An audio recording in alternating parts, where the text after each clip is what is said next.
We have seen a lot of video games featuring both Superman and Batman, and while they're both the undeniable crown jewels of the DC universe, the fact is, it takes more than just two characters to make an entire universe. DC has introduced the world of fiction to many creative and memorable characters, so the time has come to show them some love. Let's take a look at some of the games that are centered on the Justice League. Because even the world's finest needs help from time to time. First up, Justice League Task Force for the Super Nintendo and Sega Genesis. This was a fighting game that featured Justice League characters, along with Superman and Batman. You had Wonder Woman, The Flash, Aquaman, and Green Arrow, not to mention a few villains here and there.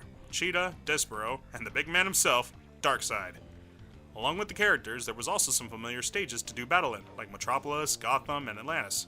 The story of this is that Darkseid is invading Earth, and when you track down the other Leaguers, they attack you. It turns out that they are all robot doppelgangers under Darkseid's control, and you have to beat them all one by one. The story is just there, but since this is a fighting game from the 90s, it is pretty nice that there is a story at all. Speaking of the 90s, like most 2D games back then, this game is very similar to Street Fighter. Unsurprising. It functions as you would expect, 6 attack buttons that you can use to perform special moves. This game really is nothing special, but it is not bad either. The controls are a little stiff, and some of the animations are a bit choppy, but it is very playable. But hey, we all know the best thing about this game. Superman's mullet.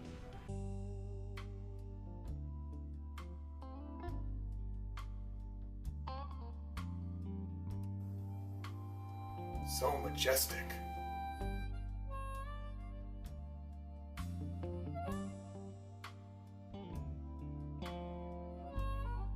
The Sega Genesis version plays essentially the same way, but one thing is superior here, and that is the Genesis music.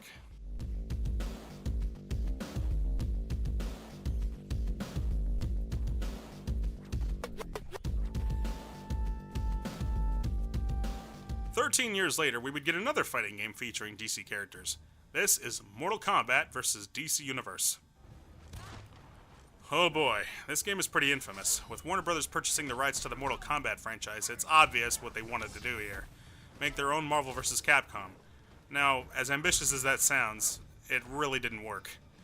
Now, the best thing by far is the story.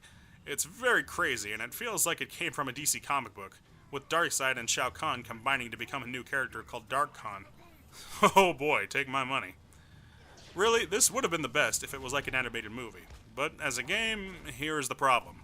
DC heroes don't try to kill when they can help it. And Mortal Kombat is all about killing with brutal fatalities. So it's like oil and water. You don't want to see Superman rip someone's head off, but all the fatalities ended up being really watered down anyway. In all fairness, the game's not terrible.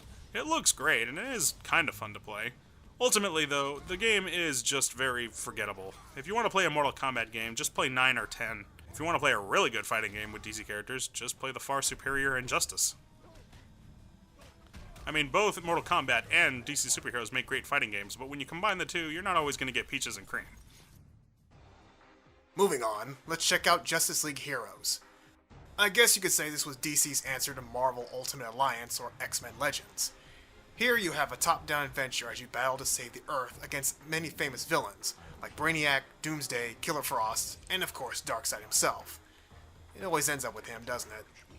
All the familiar Justice League characters are here, from Superman, Batman, Martian Manhunter, Zatanna? Zatanna? Weird. But hey, we can't bash her. She can turn her enemies into rabbits. I mean, not even Superman can do that. Well, I guess you got me there. This game does have nice graphics and is pretty fun to play with a second player, as there are some nice superpowers and abilities to display. You bash your way through hordes of villains, while you save citizens and completing other objectives. You have a power button that allows you to do your abilities. This power bar and your health regenerate on its own when you're not taking damage. Unfortunately, one thing this game is missing that really was needed was choice. There are many levels where we can't choose what heroes we want to use. Instead, we have to play as a predetermined selection. But the biggest glaring thing here is the voice acting. It's just really off. Hearing Ron Perlman, best known for voicing Slade from Teen Titans, as Batman is just, yeah. I'm busy. Call Superman. I don't remember asking for any help. The mother box was behind everything. But hearing Crispin Freeman as Superman, now he's a great actor, yes, but I know where to find Darkseid's throne room. Well, since I'm here anyway. Hearing the voice of Hector from Castlevania Curse of Darkness coming out of the Man of Steel is, well... Show yourself, Isaac! I know you're here! Hey, Bats! Look what I just found. Think we'd be able to squeeze this one in for a review? I mean, look it, I'm on the cover. Oh, I'm sorry. We can't. We don't have a Wii U. Nobody does. I have a Wii U. Oh. Scribblenauts Unmasked, a DC Comics adventure. Take control of a young hero named Maxwell. You have the ability to create any object using his magic notepad, which is good use of the Wii U pad. Transported to the DC universe, Maxwell teams up with DC heroes and battle DC villains. You can write objectives and produce many items like melee weapons, projectiles, and more to accomplish objectives and solve puzzles. Now, it is a little restrictive, however, but the game will force you to use certain words in order to get through the goal at hand. But overall, this game is surprisingly fun. This game can allow you to create and use your brain. It shows that a game can add a little bit of education and still be entertaining to play. So, I guess we're all done. Actually, no, we're not. There are many other games out there that we haven't shown that feature these two.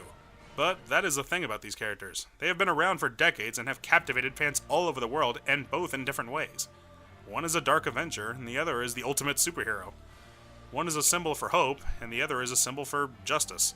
So it's no wonder that people want to play as them and be them vicariously through multiple game systems. The quality of their games may vary, but they will always have a place in the realm of electronic adventures. As long as there is a Superman and a Batman, there will be Superman and Batman games. Well, Clark, do you feel better now? You know what, Bruce? I do feel better. Thanks. Oh, sorry. Well, let's go buy our tickets for the movie. Alright. Wait a minute. What is it? Apocalypse. You weak, pathetic heroes. I have come for your planet. I don't think so, Darkseid.